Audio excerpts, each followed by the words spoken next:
La requête introduite à la Chambre de conciliation et d'arbitrage du sport par les avocats du candidat à l'élection de la FECOHAND, Avicenne Cléophas Nzikou, aux fins d'annulation des résultats de l'élection des membres du bureau exécutif de la Fédération congolaise de handball, issu de l'Assemblée générale élective du 20 septembre 2024, a été plaidé contradictoirement ce vendredi 11 octobre 2024 à la CECAS, présidée par Maître Michel Kaboul Maouta, son président. Selon les avocats de la partie plaignante, notamment Maître Ibwanga, la dite élection s'est déroulée dans l'illégalité et dans la clandestinité.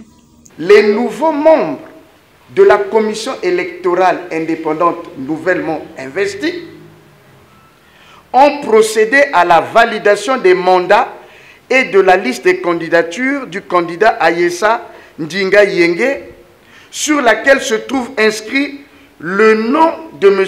Tanguy Yoka. Donc, les nouveaux membres sont allés à contre-courant de ce que vous avez décidé après avoir écouté toutes les parties de façon contradictoire, et surtout que cette décision n'avait pas été contestée. Le motif pour lequel M. Tanguy Yoka était indésirable, peu recommandable à ces élections, les motifs ont été invoqués par ma consoeur. Fort rétorqua Maître Ntiba, défendant les intérêts du président de la FECOHAND réélu, Ayessa Ndinga Yenge. Pour lui, l'élection s'est tenue dans le respect des textes et selon les délais prévus. À propos de l'audience que vous avez convoquée le 20 septembre, ils vous ont dit, ils ont reçu à 8h30 et ils ont préféré tenir leur assemblée. Monsieur le Président, j'ai devant moi l'exploit des notifications et de remises.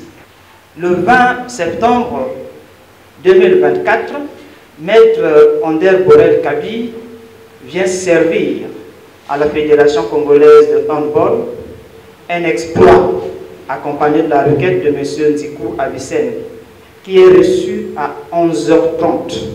11h30. L'Assemblée générale étant prévue pour 11h. D'ailleurs, l'ordonnance qui fixe cette audience de référé est signée par vous, Monsieur le Président, le 20 septembre même. Voilà. Ordonnance fixant la date d'audience de référé sportif, le 20 septembre. J'imagine que le Président signe dans son bureau à partir de 8h30, 9h. Donc il était quasiment impossible, je dis impossible, pour une partie qui reçoit par voie d'huissier en pleine salle d'assemblée générale une notification à 11h30 de se dédoubler et d'être au même moment dans la salle de l'assemblée générale et au niveau de la CECAS. L'exploit de signification fait foi. J'espère qu'ils vous l'ont produit au dossier.